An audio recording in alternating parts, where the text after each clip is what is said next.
Greetings, Dennis Daniels here. This is a demonstration of termux accessing the interface to Android and to the clipboard on Android. It provides a lot of very cool tools. If you've not already installed termux on your Android device, that would be a good thing to do.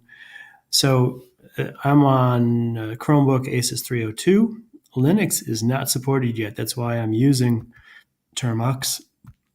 And we're going to do a quick demonstration of how to use termux and access your Android contacts via the command line. That's pretty cool.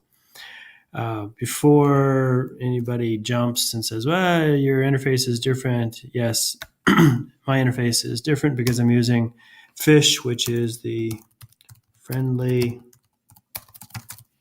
interactive shell. It makes things really quite nice and fast. It does not support some things like you can't string commands together with Fish like that, but small problem. Okay, so here we are. You need to install the termux API from Google Play, and that looks like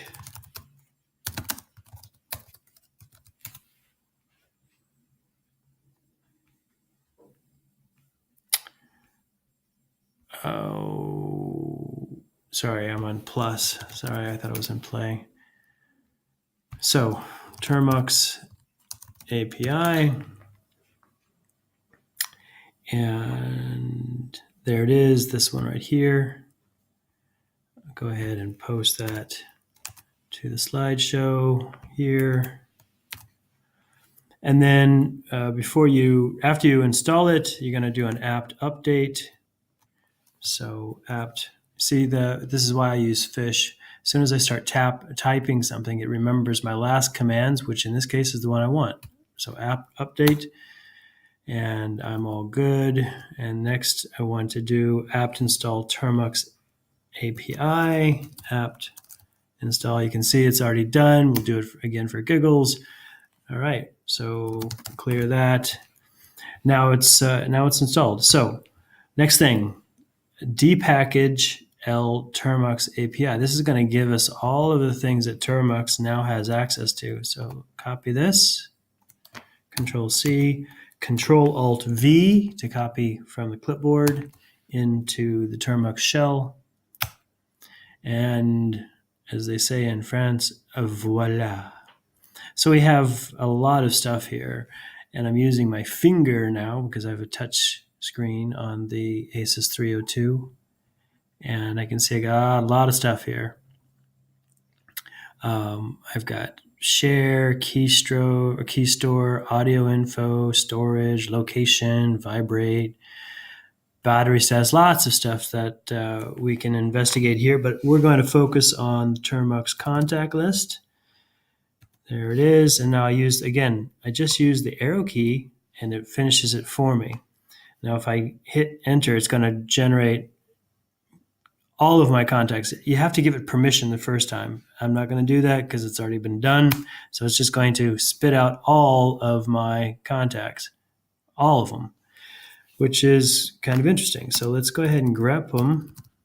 Actually, grep.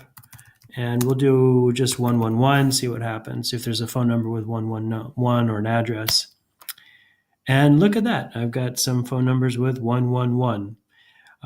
It can be very handy. Let's go ahead and do the same thing, arrow up, and let's grep for anybody with Stev, S-T-E-V in their name. And I don't have any because grep is case sensitive. So I'm going to put the square brackets in there, and then S, and then another square bracket on the other side, and that should work. Let's give it a try. And it does. So remember, grep is case sensitive, and I have a contact in here with Stev. If I put asterisks around that, oh, it didn't like that. Ah, right, because I need to put it under in quotes. Still didn't like that. Let's remove the stars. And that's what we get. So thanks for watching. And again, this is using the termux API. And it is very handy on your Android device. I want to thank you for watching and happy computing.